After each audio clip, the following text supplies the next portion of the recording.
Welcome to my channel. சொல்லாட்சியும் நூல்களும்.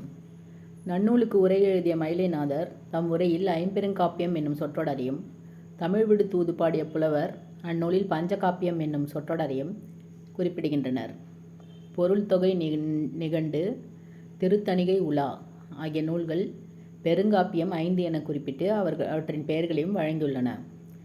சிறு காப்பியங்கள் 5 என்று வழங்கும் வழக்கம் சி.வை. தாமோதரனார் காலத்திற்கு முன்பே இருந்துள்ளது என்பது அவர் பதிப்பித்த சூளாமணி 1895 பதிப்புரையிலிருந்து அறிய முடிந்ததுன்றத. பெருங்காப்பியங்கள் 5 அப்படின்றத இந்த தமிழ் விடுதூது அப்படின்ற நூலில் சொல்லியிருக்காங்க. பஞ்சகாப்பியம் அப்படின்றத சொல்லியிருக்காங்க.